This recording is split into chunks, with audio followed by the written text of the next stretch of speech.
one. Show Withdrawals, here we are. Lyndsey, Douglas, tell me about the typical show day for you.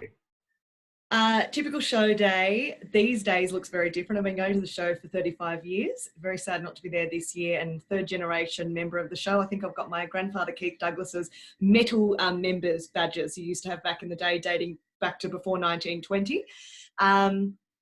My typical day now starts nice and early with you. We've got to be in there preparing for our classes, which kick off at 8 a.m. So we're usually in there between 7 and sort of 7:30. We'll be slamming breakfast from the muster room and preparing to welcome our competitors, judges, stewards, the ringmaster and the various officials that are there at the start of every day. And then you and I basically talk non-stop, entertaining, educating, interviewing, celebrating champions, just, you know, bringing the show, the audio commentary that it requires to get people on board with what they're watching, all the way through till about 9 p.m. when we wish people safe trip home and hope to see them back there the next day. Long days, aren't they? And I think I've learned over the years having to pace yourself. You know, it's very early on. I know when I started at Brisbane Echo, I used to go out and you'd drink at night and then you'd come back the next morning. And these days it's like you actually can't do that. I know you and I take a great pride in ourselves, pacing ourselves to get through the day each day. Even keeping your voice going the whole time and doing the sneak out of the showground so that you don't get caught by other people you're dying to catch up with but you just can't afford to catch up with. But it is a massive social event for so many people. I mean, you've been a competitor since you were a kid, so you've been involved with people around the show movement. I wanted to put you on the spot and ask you quickly, who is a person that Sydney show doesn't exist without? Give me a name. What is a food that is a quintessential Sydney show food, and what is a location that it's not a Sydney show for you unless you visit? Okay, so to me, the show doesn't exist without Wendy from from Ring Control. She is our lifeblood. There's so many people, so to name one's really hard, but to me, when she's just got a finger on a pulse, you know, before we've even rung to say where's that result, she's running it down on hand on a piece of paper. She's giving us books with information on this person, or coming up, you've got this, or here's a nice little insight. So she's one that I think, you know, it doesn't exist without me, and I'm going to really miss not catching up with her because if she's not someone I pick up the phone and call, maybe I should at this time. Favourite food, and this has been something I've had a tradition that you must have at least one every show, and that's a cheese on a stick. You can't find it anywhere else. Although, in saying that, I found it once at Brisbane Echo, but it's a Sydney show staple, a glass of lemonade and a cheese on a stick. And what was the third thing you asked me? And what is a location that you must visit at the showground? So obviously the obvious is that you must go to the members bar, you must go to Cattleman's, but an area that I feel you must go to for me, with my roots heavily involved in the horse section and being a competitor, whether it's been in the show horse or in the show jumping in the more recent years, I think is to go down to the marshalling yard and just catch up. You never know who you're going to run into, whether it's Les Friend giving a lesson, or Wendy Hughes, who's been a great friend of ours from Junee, or, you know, James Kelly, who, you know, is one of our stewards who he takes annual leave every year to come and work at the show. And like those, you know, there are a million stories like that. There certainly are. Can you remember your first Sydney Royal? Or would you have been under 5? So I've been a member since before, like from when I was born. So I was born in August 83, which is dating me, I know. Went to my first show in 84. My first memory of the show is about 1988, and I'm pretty sure at the old showground they did, and Linnell Smith could clarify this for me, did Batman. And I remember the Joker, I was terrified because he laughed and he had the line, "Admission is free, but you'll pay a hell of a lot to get out of here." And it's always stuck with me. And so I remember that. I remember 1994 was the first year we competed there. We had a pony called Taringa Star Trek. It was my sister's pony. And my fondest memory was I went in the fancy dress as Zorro, and you came up over the ramp and into the arena. And as we went into the arena, the cape got caught in the wind and the pony bolted. And I did 4 laps of Sydney Showground before the green coats pulled us up. I was laughing and having a great time, but I got in a lot of trouble. So, how about yourself? What's the... You know, I remember my sister getting lost at the old showground, and you lose a full day then when a child's lost under 5. My first pony too was a Sydney, not ridden by me at the time, but was a Sydney Royal Champion, Vagabond King. And just like, I just remember being as a little country kid, we'd pull out of the Daily Telegraph the show bags guide, and we would fastidiously go through the top 100 we wanted to buy, then the top 50, then we debate down to the top 5, and then, you know, Nan and Pop give you all this money. And my favourite show food, by the way, is the corn cob, the really long corn cob. Yeah, but yeah. For several years as a teenager with braces, that was just an actual disaster. You have to go and buy a toothbrush on site.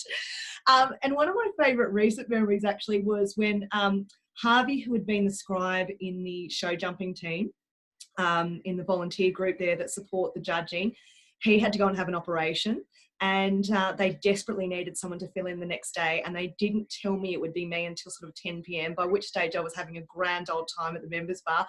And I said to Jamie Kelly, I live, you know, an hour away from Sydney Showground. I can't get there and back in time. And he said, just sleep in one of in the lofts in the stable. So I went and slept up there. Then we called Terry Goodyear at 6 a.m. and said, Terry, can you open the R.M. Williams store, because I needed to buy a whole new outfit top to toe, because you have to wear the right attire. I didn't have it with me. I needed the jacket, the shirt, the pants, the belt, the socks, the boots, the hat. I spent a mozza that day, and that was the start of several years of really enjoyable stewarding at Sydney Royal. And then there was the year where they gave me the responsibility, before they had iPads, of recording all of the scores in the Ashler class, which is like, there's like 10 scores per competitor. There's turnout scores and riding scores. And anyway, I put all the scores together, and I didn't want to tell anyone that I'm really bad at arithmetic. So we had a total downpour of rain. The 20 pieces of paper with the 50 competitors stuck together, and poor Chris Eggleton had to go and undo all of my maths and try and decipher the numbers. I think it took him about six hours to do. But yeah, I've got some great memories from Sydney Royal.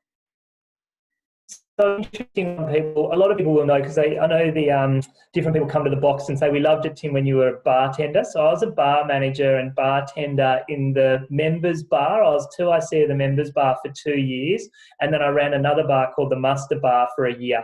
So I actually had a whole nother look at, like, I saw the whole food and beverage side, and it was great fun. I probably shouldn't disclose some of the tricks we used to play to get things happening, make things sort of unravel and roll on. But so we used to do the members bar would open at 10 a.m. every day. So you'd be there at 10 in the morning. And because I was staying on site, you'd work through, and the members bar used to shut at midnight.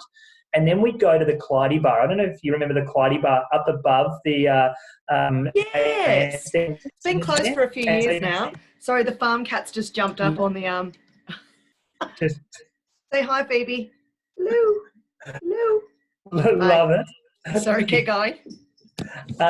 So we'd then work through there, and we'd be working at the Clyde bar till 3 a.m. in the morning, and then you'd back up and do it all again. And I remember the head of finance coming down on Easter Monday and saying, "Are you two driven?" And I said, "Yeah." He said, "Mate, we need you to finish up, because we can't actually afford to pay you what we're paying you," because I was on penalty rates over penalty rates over penalty rates.